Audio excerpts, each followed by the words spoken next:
Anda mempertanyakan kesiapan untuk maju 2024-2029. Ya. Kita mulai ya. Saya adalah ASN ya. Kata niat itu sudah lama saya ukir ya. Semenjak menangnya Bapak Bupati atau pemerintah kita sekarang, saya sudah mulai menggadang-gadang niat saya untuk berada di tengah-tengah rakyat ya. Anda bertanya tadi adalah dari mana? Dari mana kontribusi suara? Ntar dulu, ini kita berbicara mulai dari jenjang karir Perunggu untuk maju ke Lotim 1 ke depan ini seperti Baik, apa? bagus sekali pertanyaannya. Jenjang karir yang sudah dilalui dan apa mungkin prestasi yang pernah dilakukan di masyarakat, Bagus. termasuk juga itu. Bagus. Mulai dari jenjang karir. Jenjang karir. Profil Zaini Center. Banyak orang yang tahu berlatar belakang satu menjadi seorang guru pada tingkat SLTP. Pada tingkat SLTP itu menjadi seorang guru itu sudah 35 tahun ke atas. Saya mulai mengajar tahun 1983. Ya, negerinya pada tahun 1989. Ya. Mengajarnya dari tahun 1983. Itu di 3 kecamatan. Di 3 kecamatan itu Sakra Timur, Labuan Haji, dan Kecamatan Selong. Itu jenjang karir saya ya, menjadi seorang guru 35 tahun ke atas. Lalu bagaimana karir saya pernah melayani guru selombok timur baik negeri swastanya itu selama 4 tahun lewat dinas Dikpora kan. Lalu saya dipercaya oleh Bupati Lombok Timur juga sebagai kepala dinas pemuda olahraga. Selanjutnya sebagai kepala dinas perhubungan. Ya, saya juga dipercaya pernah menjadi staf ahli bupati ya. Di bagian apa? Saya staf ahli bupati bagian SDN waktu itu ya, sumber daya manusia. Yang sekarang saya dipercaya sama bupati kita sebagai staf khusus bupati bagian kebudayaan. Itu profil pekerjaan. Ya, jenjang karir. Jenjang karir. Di SMP di 3 kecamatan itu minimal berapa tahun Pelungguh mengabdikan diri di sana? Anda hitung saja. Misal saya di 6 SMP lalu di 3 kecamatan. Nah, itu rata-rata berapa tahun sehingga pindah ke SMP ini, SMP itu? Saya sudah menjabat 7 tahun, 5 tahun ya. Ada 7 tahun juga, itu di 6 SMP. Sekarang bisa disebut nggak SMP mana saja itu? Biar SMP pertama di SMP namanya SMP 5 Selong. SMP 5 Selong. Ya, yang berada di Tanjung Teros, lapangan Tanjung Teros itu ya. Yang kedua saya dipindah waktu itu ya. Sebagai apa Pelungguh dulu di Guru. SMP? Guru biasa atau guru bimbingan konseling? BK. Guru BK. Lalu saya ke SMP 4 Selong. Sebentar dulu, tahun berapa di SMA di SMP 1 Teros itu? Di SMP Teros ya. 1989. 1989. Itu mulai jenjang karir pertama berarti dari sana. Jenjang karir itu ya. Lalu sampai 1994 pindah waktu itu ke SMP 4 Selong. SMP 4 Selong. Lalu selama 5 tahun di sana pindah lagi ke SMP 1 Selong. SMP 1 Selong. Iya, di sana 7 tahunan. Lalu pindah ke SMP 2 Labuan Haji. Setelah itu 5 tahun di sana pindah ke SMP 3 Sakra Timur. Dari tahun berapa di Sakra Timur? Ya lupa mungkin ya. Cuman seingat saya kalau SMP 3 Sakra Timur itu 3 tahun. 3 tahun. Lalu dari SMP 3 Sakra Timur saya dimutasi ke SMP 2 Sakra Timur. Ya, SMP 2 Sakra Timur. Itu 5 tahun. 5 tahun. Baru ada takdir Allah dari guru itu menjadi kepala bidang. Kepala bidang apa? Iya, tidak pernah menjadi kepala sekolah. Tidak pernah menjadi kepala sekolah, lalu saya tidak pernah menjadi pengawas. Tiba-tiba karir saya dari seorang guru menjadi kepala bidang di Dikpora. Itulah kalau boleh saya katakan, dari mana sih awal-awalnya nasib saya itu menjadi kepala bidang? Di bidang apa dulu? Di Dikdas. Pendidikan dasar itu dia itu di menghimpun, zaman melayani di zaman pemerintahan Bapak Bupati Ali bin Dahlan. Ali bin Dahlan. Iya, itu saya di Dipora paling lama. Berapa tahun? Itu 4 tahun. Boleh Anda lihat karir para pejabat yang menduduki jabatan kepala bidang pendidikan dasar itu siapa yang terlama di Lombok Timur? Saya 4 tahun. 4 tahun itu berarti saya sudah berdarah-darah dalam pelayanan bagaimana melayani guru se-Lombok Timur. Dari sini Anda tahu begitu saya adalah orang lapangan di pendidikan melayani guru dan saya berlatar belakang guru. Secara politik adalah nilai besar, artinya bagaimana guru-guru Lombok Timur akan mendukung calon yang berlatar belakang guru. Tidak mungkin dari yang lain. Karena apa? Disiplin ilmunya sama. Karena apa? Bila mana ada takdir, dia akan mengangkat bendera nasib guru. Anda ngerti?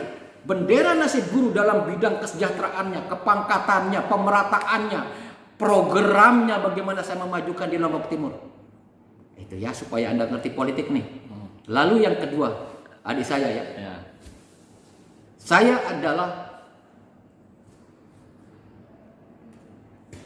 menjadi kepala dinas pemuda dan olahraga. Ya, kepala dinas pemuda olahraga. 2 tahun. Dikpora dulu. Ya, di Dikpora dulu. Dinas Pendidikan Pemuda dan Olahraga waktu itu. Di Dikpora. Pada waktu itu tidak ada nomenklatur di Indonesia. Tahun 2017. Jadi nomenklatur dispora, dinas dispora itu adalah hal yang baru di seluruh Indonesia. Saya yang menduduki itu, dipercaya sebagai Bapak Bupati menjadi kepala dinasnya. Itu tahun berapa? 2017. 2017 kemarin. 2017 ya, sampai 2019. 2019. Saya itu dipercaya menjadi kepala dinas pemuda olahraga. Lalu bagaimana saya memulai program itu dari DPA-nya, dokumen anggarannya dan programnya. Saya yang memulai, banyak kita menjemput lobby-lobby dengan pusat. Pada saat itu nomenklatur perdana Dispora. Lalu bagaimana saya membangun prestasi antara pemuda dan para atlet dan olahraga ya di instansi pendidikan dan masyarakat waktu itu. Alhamdulillah selama saya menjadi kepala dinas pemuda olahraga dengan izin Allah prestasinya sangat membanggakan. Sangat membanggakan. Salah satu contohnya? Salah satu contoh Paskibraka dua utusan Lombok Timur yang ke Jakarta. Yang selama ini morat-marit prestasinya. Ya kan? Itu ke Jakarta untuk jadi Paskibraka. Paskibrakanya hanya laki perempuannya. Laki perempuannya Paskibraka. Tidak pernah ada dalam sejarah Lombok Timur sampai saat ini. Sampai saat ini, kecuali pada saat saya memimpin dinas pemuda olahraga, ada 2 calon, 2 laki perempuan. Itu salah satu. Bukan kita sombong, ya. Tetapi ada semacam nikmat di sana prestasi waktu itu ya. Yang kedua, dari sanalah kita mulai membangun gedung pemuda, menembok Porda yang selama ini terlantar penembokannya dengan anggaran yang menjanjikan. Tidak ada gedung pemuda di Lombok Timur dan gedung mahasiswa di saat saya ada. Lalu saya direstui, dibimbing oleh Bapak Bupati Ali bin Dahlan sehingga sekarang banyak dimanfaatkan. Ya.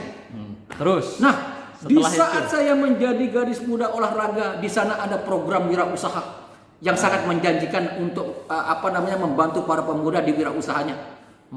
Kurang lebih 500 juta sampai sekarang dijalankan. Nah, setelah itu maunya. Setelah itu saya adalah selesai di Dikpora, Kadis Perhubungan. Saya adalah Kadis Perhubungan. Apa yang terjadi di Kadis Perhubungan? Saya tidak menyombongkan diri, tapi begitu saya menjabat sebagai Kepala Dinas Perhubungan, tumben kali pertama Dinas Perhubungan di Lombok Timur mendapat anggaran DAK. Puluhan tahun Dinas Perhubungan berdiri tidak pernah dapat DAK. Tapi begitu saya dipercaya sama Pak Bupati kita yang kita cintai ini barangkali berkat doanya, berkat juga bagaimana nasib saya bisa menjemput anggaran DAK dari pusat Kementerian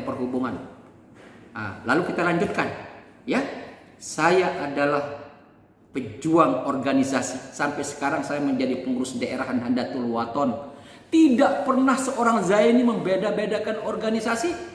Apakah dia NWDI, apakah dia NW, apakah dia Muhammadiyah, Nahdlatul Ulama, apakah dia As-Sunnah, apakah dia Marakit, apakah di luar non-organisasinya, dia tidak berafiliasi organisasi. Saya selalu memeratakan pelayanan. Mana buktinya seorang Zaini Center itu memeratakan pelayanan? Saya mendapat kurang lebih 50 miliar saya berikan organisasi tanpa melihat baju organisasi saya. Saya orang Nahdlatul Wathon, ya. Tetapi kenapa saya tidak hanya Nahdlatul Wathon atau Anjani saya berikan? Tidak ada dalam kamus niat saya melayani seperti itu. Makanya saya dikenal orang-orang lintas organisasi karena saya pernah berkontribusinya di organisasinya. Siap Zaini kami dukung. Itu adalah pernyataan batin niat tulus organisasi sama saya. Nah, organisasi lintas. Ya, ini dari sisi kekuatan-kekuatan lain lah, yang apa namanya, yang melekat dalam diri Perunggu sejak lama. Terus semenjak digonta-ganti pindahin ke sana kemari, ada nggak sebuah prestasi yang membanggakan di dalam diri Sida? Apakah pernah mendapat penghargaan apa selama menjabat di ini? Penghargaan apa selama menjabat misal di perhubungan segala macam? Ada nggak prestasi yang pernah ditorehkan untuk Kabupaten Lombok Timur ini? Ini pertanyaan adik sangat real dan sangat bagus ya. Untuk menguji seseorang itu pernah punya pengalaman fenomenal dalam karirnya. Dia kadis-kadis semua itu, pejabat itu selalu mengingat kepuasan ya lewat kinerjanya. Bagus ini pertanyaannya. Jadi begini adikku sekarang saya akan keluarkan sesuatu yang sangat membanggakan diri saya dalam menjabat ya adikku ya. Ya begini. Yang sulit dilakukan oleh orang lain. Ya. Di samping apa yang saya paparkan tadi. Ya. Di samping apa yang saya paparkan tadi. Saya akan mengangkat pengalaman saya di Dikpora yang sekarang namanya Dikbud. Seorang Zaini Center dengan diberikan kepercayaan oleh Bapak Ali Bede bisa merelokasi sekolah yang di Pandan Dure.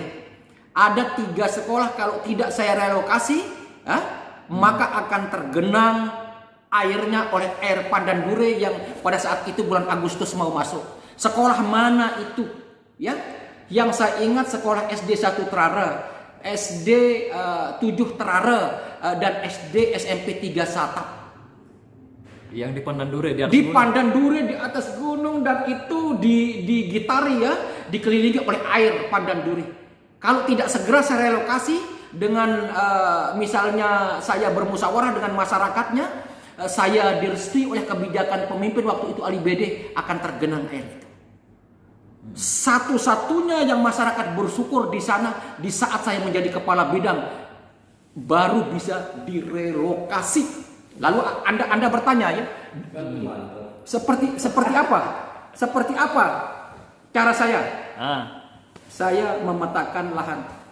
Ada tanah pecatu, ada sumbangan pemerintah. Saya bawa di sana apa namanya?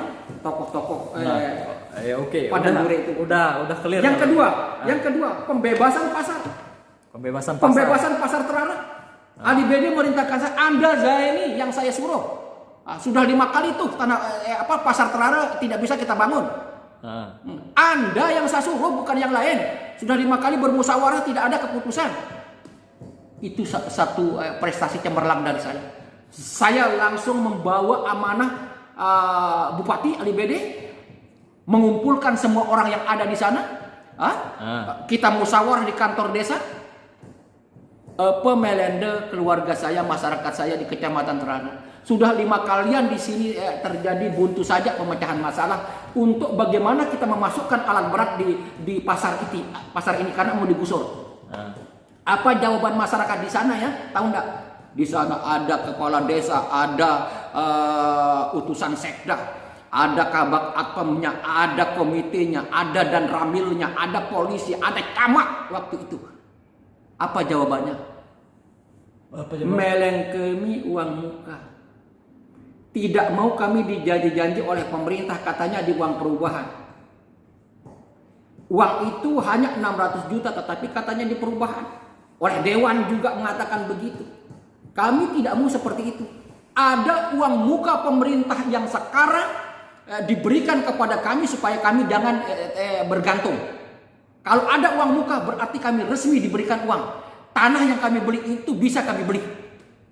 Apa yang terjadi waktu itu ya? Saya telepon istri saya. Siapa ngaku kepeng? Siapa ngaku kepeng? Saya mau uang muka. Membebelkan kepeng ini. Apakah digadaikan apakah dia minjam? Akhirnya hari itu saya dibawakan uang 25 juta. Padahal dia hanya minta 15 juta masyarakat di sana. Dia kena 15 juta. Bawakan saya untuk uang muka. Akhirnya diambilkan uang oleh istri saya, dibawakan lewat staf saya Masran namanya di Koran. Masih jadi Masran sekarang. Dia juga saksi nyata ya membawa uang 25 juta. Akhirnya kita MOU di sana. Tanda tangan kwitansi. Oke, udah clear. Berarti permasalahan itu udah bisa terpecahkan. Salah satu prestasi Pelunggu di sana ya. Terus yang kedua, ini kan sejak lama, sejak beberapa tahun terakhir ini kan gembar-gembor teman-teman di media memberitakan bahwa Zaini Center Umat siap untuk mencalonkan diri di Lombok Timur gitu. Iya. Nah, dari sisi kendaraan partai politik, ada nggak yang sudah meminang atau bahkan menjalin komunikasi dengan Pak Zaini ini selaku calon yang nantinya akan bertarung di Pilkada 2024? Baik, ada nggak? Bagus. Kalau masalah partai itu rahasia. Artinya memang ada orangnya tetapi dirahasiakan. Itu satu ya. Itu karena menjawab Anda ini. Lalu yang kedua, angan-angan saya memang tidak di jalur partai. Saya sudah siap dari jalur independen. Jalur independen. Jadi independen itu persyaratannya beda Dinda ya, hanya KTP. Tetapi kalau memang ada nasib saya didekati sama partai dan tidak membebani saya akan melepas independen. Berarti ngambil partai? Ambil partai, saya lepas independen. Untuk saat ini masih dalam sisi Independen. dalam posisi independen. Independen. Tetapi kalau tidak ada percaya sama saya partai, saya independen terus. Nah, untuk konsolidasi politik entah dari tim yang di 21 kecamatan ini seperti apa? Nanti begitu saya pensiun, saya Januari pensiun ya, berkasnya sudah masuk di Jakarta sana. Lalu pada saat pensiun saya akan menghimpun 21 tim kecamatan. Makanya Anda akan kaget. Nanti kayak bom meledak. Artinya pada hari itu, pada bulan-bulan itu. Anda baru tahu siapa Zaini Center sebenarnya. Kalau sekarang kan boleh dari tim lawan itu mencemooh, misalnya ya, merendahkan, silakan. Itu memang dalam politik harus kita tantang seperti itu. Zaini Center itu sangat haus dengan fitnahan. Saya senang difitnah. Sangat haus dengan black camp. Saya senang di kampanyekan hitam. Ya. Ini salah satu modal dari Pelunggu untuk maju di sesuai dengan pengalaman karir segala macam. Iya. Di Lombok Timur ini kita jumlah penduduk jiwa kita loh sampai 1,3 jiwa, 3 juta jiwa di Lombok Timur ini dengan bermacam karakter segala macam. Nah, nanti bukan hanya di dunia pendidikan saja loh akan dihimpun apa ini, kan ada di sektor pertanian kah atau sektor usaha segala macam. Bagaimana untuk merajut para UMKM kita ke depan? Kalau itu masuk dalam visi misi. Kalau saya bercerita sekarang nanti bocor. Namun yang Anda tanyakan ini prioritas pertama saya. Tidak bisa saya pengentasan kemiskinan dalam dalam visi misi itu apabila tidak disertai dengan program UKM atau wirausaha. Jadi logikanya ke sana. Prioritas daripada visi misi Zaini Center pengentasan kemiskinan di Lombok Timur. Dalam istilah tidak ada istilah pengentasan, mungkin mengurangi. Tetapi sasaran saya yang saya bidik wirausaha jenis-jenisnya. Itu tidak bisa Anda akan memancing saya untuk membuka itu. Seperti apa pelayanannya? Karena ini masalah rahasia visi misi. Oke, Bos. Terakhir ini Pak calon bupati. Terakhir ini. Kan tadi terakhir yang nanyakan dari sisi akomodasi, entah akomodasi politiknya ke depan. Kita ngopi dulu. Seperti apa? Enggak apa-apa sambil santai aja sambil ngopi. Akomodasi politik yang saat ini sudah siap untuk dijalankan nanti, apa saja yang sudah disiapkan lah dalam sisi akomodasi politik? Kalau sekarang saya sedang mencetak banner, baliho, spanduk. Saya menabung. Setelah rapat politik, situasinya tim politik itu bergerak untuk memasang itu semua. Ya, Tim ya. tim bergerak. Karena itu akan termasuk Montong Gading. Contoh ini, Anda kan dari Montong Gading. Cocok terus. Jadi itu daerah pada basis sentral untuk pemasakan yang lepas pandang ya. Artinya disorot oleh masyarakat itu nanti akan Anda melihat bagaimana baliho banner Zeni Center. Lihat, Center umat. di 21 kecamatan. Itu PR dari tim sukses. PR dari tim. Bagaimana saya mengemasnya itu tergantung dari praktik ikhtiarnya nanti ya. Apalagi akomodasi yang lain. Itu Anda akan melihat nanti jargon Zeni Center akan berjalan di mana-mana. Bukan saja dia bisa menjadi saksi bisu di perempatan, bukan. Dia akan berjalan banner itu di mana-mana 21 kecamatan. Ongkos masang banner ada. Sudah semua. Ongkos itu termasuk akomodasi, Pak. Iya, kalau Anda tidak diongkosin, orang-orang kaya itu tidak perlu diberikan uang ya. Supaya Anda kita akan memiskinkan orang-orang yang kaya gila jabatan. Misalnya pejabat yang sebut tadi itu. Saatnya orang-orang pejabat yang gila jabatan, yang tidak punya kontribusi kemaslahatan, jangan dulu jangan dulu menghajalkan jabatan di saat saya nanti. Saya akan memberdayakan pejabat-pejabat yang memang mampu ya, sesuai dengan bidangnya. Seperti siapa? Seperti Ya, contoh. nanti itu makanya jago. Ini bagus ini pertanyaannya nih. Ternyata dia pinter ya. Selama ini enggak bertanya seperti Anda. Iya. Kata-kata sakti lah untuk menggait masyarakat memilih Zeni Center. Oh ya Dinda, mantap. Kalau saya kata-kata sakti yang sesuai dengan niat saya untuk mencuci otak rakyat atau untuk bersama rakyat dengan saya titip pesan, berhati-hatilah memilih pemimpin 2024. Cerdaslah rakyatku Lombok Timur memilih pemimpin. Itu saja. Saya adalah pelayan rakyat. Itu pesan politik dari saya. Berhati-hatilah dan cerdaslah memilih pemimpin. Saya adalah pelayan rakyat. Rakyat adalah keluargaku semua, tidak ada bedanya. Terima kasih.